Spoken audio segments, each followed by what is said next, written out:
Welcome back, travellers. On this adventure, we're meeting the Mona Lisa. Not expecting this. Here we go. Wow, hectic. We indulge, scoot, go underground, exploring the catacombs. This is dark tourism right here. Beneath the soaring Eiffel Tower as we visit our top 12 must-see spots in Paris. Welcome to Paris. Over the next 3 days, we're exploring the city of love and lights, starting at the Louvre. You got your pass. Let's step inside the world's largest art museum. What an entry. The Glass Pyramid and former royal palace, Dreamy. We purchased our tickets in advance online last night, so we would skip the queue. It's a really simple process. Tickets were €17. We chose a morning session, which was 11 a.m. Booking a time slot is key because the museum has 10 million visitors a year. It is so big and busy, it's overwhelming. 5,000 years of history under one roof here, and it is quite spectacular inside. With over 380,000 objects, there is no way we were going to see it all in one day, but we're going to give it our best shot. Here's some Leonardo da Vinci, Michelangelo, Egyptian antiquities, and some sculptures. Crowds have been coming here since its opening in 1793. The most popular attraction, the Mona Lisa. Where do you think all these people are going? Upstairs. This is the second level. Strap yourselves in and take some deep breaths. Oh, you want to be in the video? Is it always like this? Yes. Always. Always okay. It's crazy. Yes, please. I was not expecting this. This is like the paparazzi here. Crushed to smithereens. Everyone wants to look. Look, they're literally pushing people along. Oh, here we go. She's going to get moved along in a second. Yes! We're first cab off the rank here. All right, here we go. So there you are.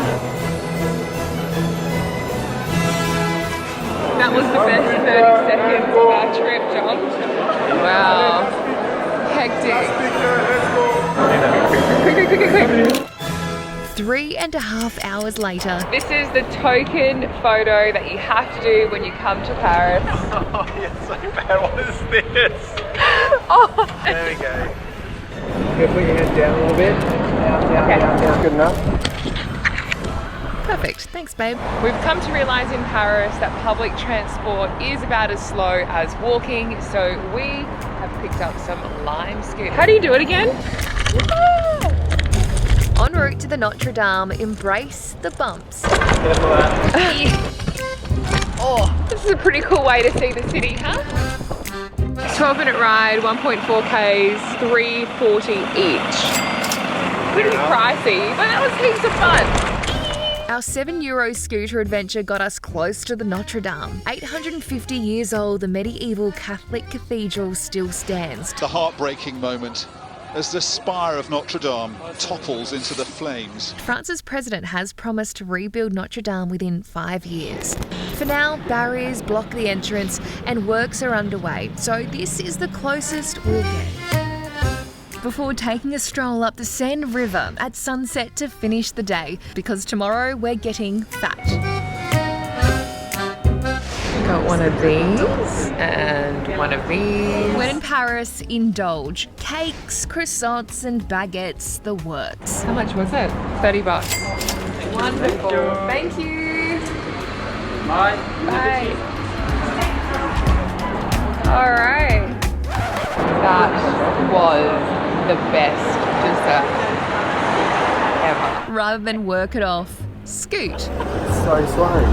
I don't know if it's because we're fat. It's like barely moves.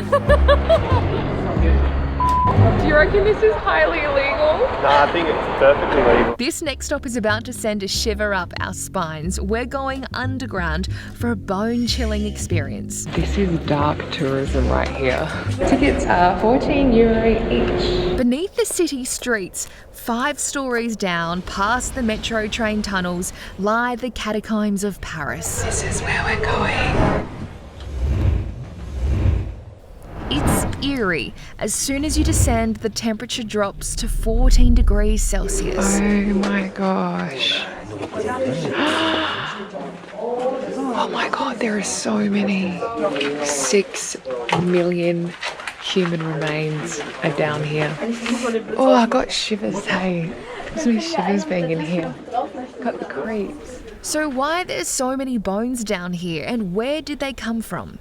As there were so many cemeteries in Paris, and there was so much overcrowding that it was decided that all these bones will be stacked up and put here underground in these quarries to save space. It is bones from a cemetery. The circuit is 1.5 kilometres and takes around an hour. There were a lot more bones than I was expecting.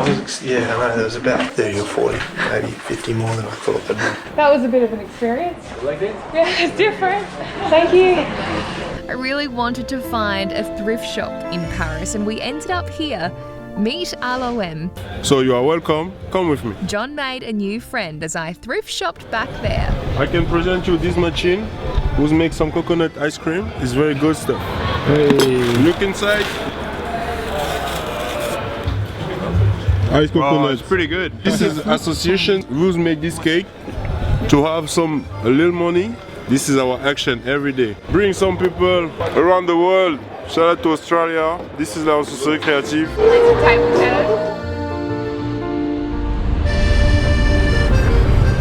We're now on our way to see a 130-year-old tower, which is perhaps the most recognisable man-made structure on the planet. We are at the stop for the Eiffel Tower. So excited! Woo! Again, we purchased our tickets in advance to avoid the queues. What time is it, babe? It's 11:30. 11:30. What time's our ticket for? 11:30. We're gonna make it? Yeah. No, seriously. Yeah. We are. Okay, well that's good.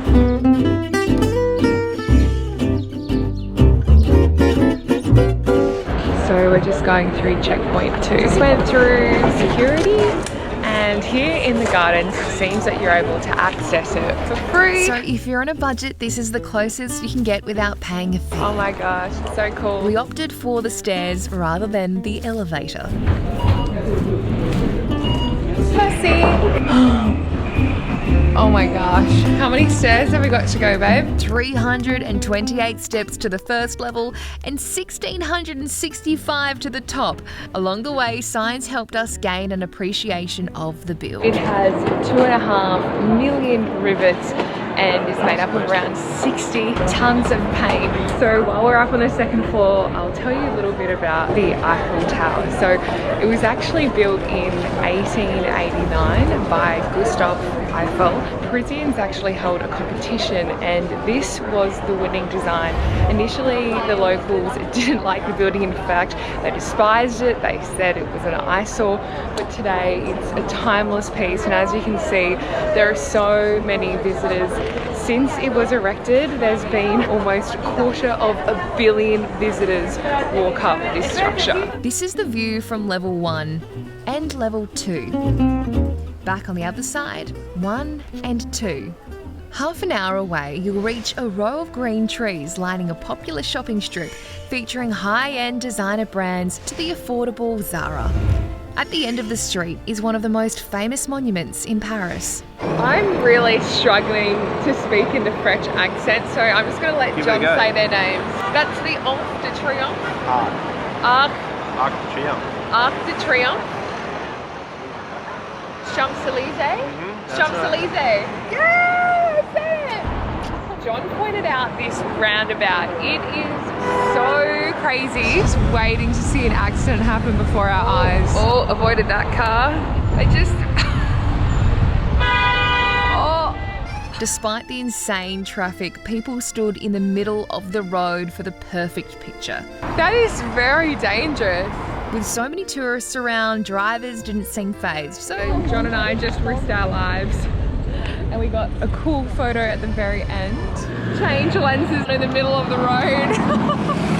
Oh my god. as we make our way back to the Eiffel Tower for a sunset picnic, we strolled past some of the ritziest hotels in town. All the magnificent cars parked just off the Champs-Élysées. At the front of the hotel, there are literally just like guys taking photos of the cars and photos of themselves with the cars. I'll put the street in the description below. En route to the Eiffel Tower, We're just about to see the memorial for Princess Diana. the Princess of Wales died in a road accident in the tunnel below. The Flame of Liberty became an unofficial memorial. Despite the accident happening in 1997, today there are still flowers laid for her. Just a 10-minute stroll away from here is Rue Claire, dubbed one of the best market streets in Paris, where we're hunting cheese and wine.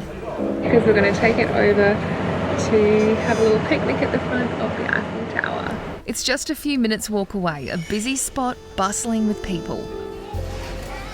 The gorgeous view, we just demolished all the cheese we've brought, so that's all that's left. Santa eats it straight like this. Oh my god, we forgot to bring a knife. John and I just bought all our amazing food from Rue Claire. It's only about 5 minutes away from the beautiful park that looks over the Eiffel Tower. So if you want to grab some cheese and some beautiful dessert, this one, and some fresh fruit like the locals do, then head over there and then do a quick little stroll here. This one, okay, that sounds good. Do you think you're happy with that one? Wonderful. Right. €20 a chicken. That is like $40 Aussie. Since we've been here though, they're so busy selling things like wine and beer and like keychains. It's actually really annoying. I feel like I'm sitting on a beach in Bali. Cheers out of our plastic cups with our beautiful wine. To Paris.